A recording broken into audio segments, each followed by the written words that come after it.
महायोगपीठे तटे भीमरथ्या वरं पुंडरीकाय दातुं मुनीन्द्रैः समागत्य तिष्ठन्तमानन्दकन्दं परब्रह्मलिंगं भजे पांडुरंगम। एक दिवस धर्मराजाने भगवान गोपाल कृष्णाला प्रश्न विचारलेला होता। धर्मराजा म्हणतात की देवा, कार्तिक वद्य एकादशी या दिवशी येणारी एकादशी हिला कोणती एकादशी म्हणतात? त्यावेळी भगवंत म्हणाले, कार्तिक वद्य एकादशीला उत्पत्ती एकादशी असं म्हणतात। मग धर्मराजा म्हणतात, या संदर्भात एखादी कथा आहे का? तर भगवंतांनी सांगितलं, धर्मराजा ऐका, तुम्हाला मी कथा सांगतो। पूर्वी कीटक नावाचा देश होता आणि या देशामध्ये कर्णिका नावाची एक राजधानी होती आणि त्या देशामध्ये कर्णसेन नावाचा राजा अतिशय नीतीने राज्यकारभार करत होता। तो राजा अतिशय न्यायाने वागणारा होता, जनतेवरती कधीही जुलूम करत नव्हता, प्रजेला असहाय्य करून त्यांना सरकामध्ये घालून कधीही पिळून काढत नव्हता, न्यायाने जेवढा कर वसूल करायचा तेवढाच कर वसूल करत होता आणि तो कर प्रजेच्या रक्षणार्थच वापरत होता। प्रजेवर येणाऱ्या संकटाचा आणि दुःखाचा परिहार करण्याकरता नेहमी तो जागृत असे। इतकेही करून जर एखाद्या वेळेस प्रजेवर संकट आले तर ते निवारण करण्यासाठी स्वतःच्या सुखदुःखाकडे पण तो पाहत नव्हता, स्वतःच्या प्राणाकडे देखील पाहत नव्हता आणि त्यामुळे त्या गावातील सगळी जनता अतिशय सुखाने राहत होती। राजाच्या राज्यामध्ये चारही वर्णाचे लोक होते, ब्राह्मण, क्षत्रिय, वैश्य आणि शूद्र।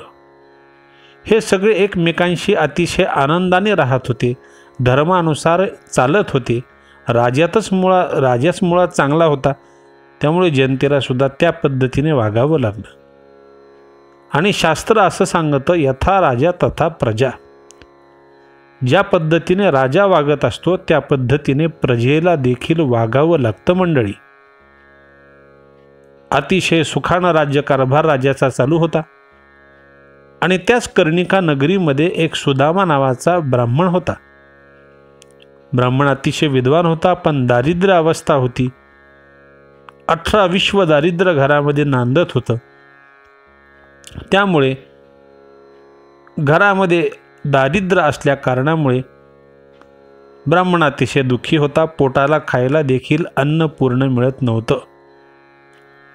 या कलियुगामध्ये एक सांगू मंडळी, पैसा जर असेल तर सगळे लोक तुमच्या जवळ येतील आणि पैसा जर नसेल तर कोणीही आपल्याला विचारणार नाही।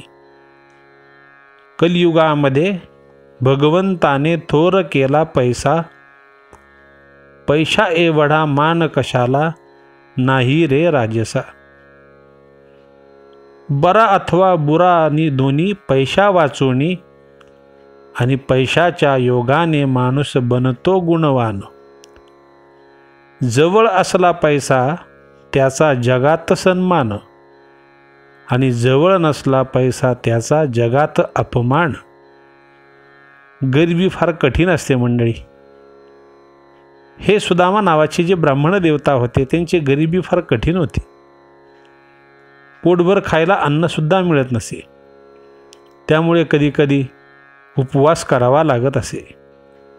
याच ब्राह्मणाला सुव्रता नावाची धर्मपत्नी होती, ती सुद्धा नीतीनेच वागणारी होती। घरामध्ये दारिद्र्य होतं तरी सुद्धा दोघ जण एकमेकांवरती प्रेम करणारे होते। नवरा बायकोची परीक्षा अशाच वेळी असते, पण घरामध्ये सुदामा ब्राह्मण आणि सुव्रता धर्मपत्नी सुखानं नांदत होते, त्या दोघांमध्ये ऐक्य होते। हे जे सुदामा ब्राह्मण आहेत ते वेगळे आहेत बरं, श्रीमद भागवतामधील वेगळे आणि या एकादशी व्रतातील वेगळे। पण एक दिवस ती सुव्रता धर्मपत्नी आपल्या नवऱ्याला केविलवाणी शब्दाने म्हणू लागली, पतिराज, मागच्या जन्मीचं कोणतं आपलं पाप असेल आणि त्यामुळे आपल्याला हे दारिद्र्य अवस्था भोगण्याची वेळ आलेली आहे. या दारिद्र्यामुळे स्वैर्यधैर्य देखील आपल्या जवळ नाहीत. आपल्याला ओळखायला सुद्धा कोणी तयार नाही हो. द्रव्य आपल्या जवळ नाही, त्यामुळे आपल्याला मान देखील नाही. पैसा जवळ नाही म्हणून कोणी आपल्याला बोलायला सुद्धा तयार नाही. या सध्याच्या युगामध्ये पैसाच तर सर्वस्व आहे आणि पैसा मिळण्यासाठी काहीतरी करा पतिराज. जवळ जर पैसा असेल तरच प्रपंच चालत असतो, नाहीतर प्रपंच कशाने चालणार. जवळ जर पैसा असेल तरच काही आपण पुण्यकर्म करू शकू, काही सत्कर्म करू शकू, काही दानधर्म करू शकू. पण आपल्याजवळ पैसा नाही, त्यामुळे आपण कुठले दान करू शकत नाही, कोणते सत्कर्म करू शकत नाही. आणि मग अशाने आपला उद्धार होणार कसा.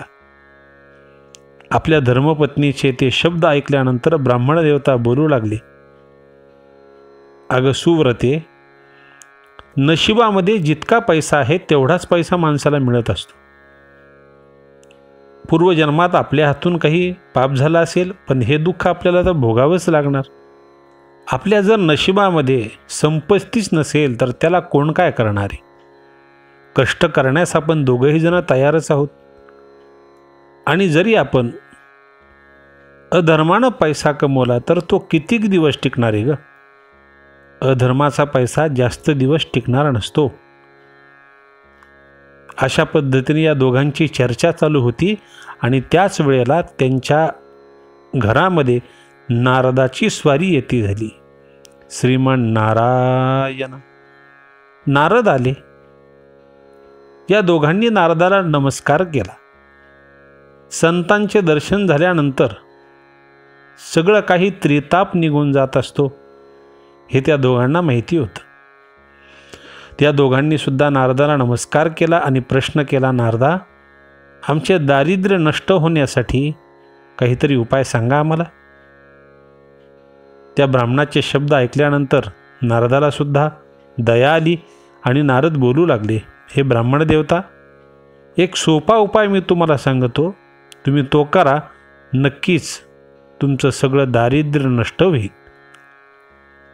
आताची येणारी उत्पत्ती एकादशी आहे, ती उत्पत्ती एकादशी तुम्ही करा आणि ही एकादशी तुम्ही जर केली तर नक्कीच तुम्ही पापातून मुक्त होताल आणि तुम्हाला द्रव्य प्राप्त होईल. नारदाने सांगितल्याप्रमाणे या सुदामा ब्राह्मण आणि सुरता धर्मपत्नी या दोघांनी देखील उत्पत्ती एकादशी व्रत परिपूर्ण केलेलं होतं. आता ही उत्पत्ती एकादशी व्रत कशी करावी त्या संदर्भात थोडक्यात सांगून जाईल. दशमीला सकाळी लवकर उठावं, आंघोळ करावी, भगवान विष्णूची पूजा करावी आणि दशमीच्या दिवशी फक्त एक भुक्त राहावं, म्हणजे एकदाच जेवण करावं. दुसऱ्या दिवशी एकादशीला सकाळी प्रातःकाली लवकर उठावं, गंगालयामध्ये स्नान करावं, गंगेच्या ठिकाणी जाऊन स्नान करावं. गंगा जर कुठे नसेल, नदी जर कुठे नसेल तर आपल्या घरामध्ये गंगेचं स्मरण करत करत आंघोळ करावी आणि भगवान विष्णूची पूजन करून एकादशीच्या दिवशी दिवसभर कथा, कीर्तन, नामस्मरण, पोथी पुराण श्रवण करावं. एकादशीला अन्न ग्रहण करू नये. एकादशीला जर अन्न ग्रहण केलं तर मांस खाल्ल्याचा दोष आपल्या नशिबी प्राप्त होत असतो. जर लहान मुलं असतील, आजारी माणसं असतील तर अशा लोकांना शास्त्रामध्ये मुभा आहे. पण आपल्याकडनं जर उपवास होत असतील, करण्याची ताकद आहे, तरीसुद्धा माणसं करत नसतील तर अशांना दोष मात्र नक्कीच लागणार. एकादशीला उपवास करावा, रात्री भगवंताचं चिंतन करावं, जागरण करावं, भगवंताचं नामस्मरण करावं, कीर्तन करावं आणि द्वादशीला प्रातःकाली लवकर उठून सूर्य उदयाच्या आत स्नान करून ब्राह्मण भोजन करून स्वतः सुद्धा भोजन करावं, द्वादशी सोडावी, पारणं करावं. आणि अशा पद्धतीने जर आपण उत्पत्ती एकादशी जर केली सामान्य एकादशीसारखी ही एकादशी जर केली आपण तर नक्कीच आपल्या भाग्याचा उदय होईल. सुदामा ब्राह्मण आणि सुव्रता धर्मपत्नी या दोघांनी सुद्धा नारदांनी सांगितल्याप्रमाणे उत्पत्ती एकादशी व्रत परिपूर्ण केलं. या एकादशीच्या प्रभावाने या दोघांचंही पुण्य वाढलं. काही दिवसातच त्यांना द्रव्य प्राप्त झालं, पैसा प्राप्त झाला. लक्ष्मी त्यांच्यावरती प्रसन्न झाली आणि लक्ष्मी घरामध्ये आल्यानंतर या दोघा नवरा बायकोंनी आपल्या हातून दान धर्म व्रत वैकल्य सगळं काही यथाशक्ती करून ह्या दोघांनाही वैकुंठ प्राप्त झालं. अशा पद्धतीने उत्पत्ती एकादशीचं व्रत मी आपल्यासमोर सांगण्याचा प्रयत्न केला. जो कोणी ही कथा ऐकेल किंवा वाचेल त्याचेही सकल पाप दूर होतील आणि लक्ष्मी त्याच्यावरती अखंड प्रसन्न राहील. आमची ही माहिती आपल्याला कशी वाटली आम्हाला कमेंट बॉक्समध्ये कमेंट करून सांगा. लाईक करा, शेअर करा आणि सबस्क्राईब करायला विसरू नका. धन्यवाद.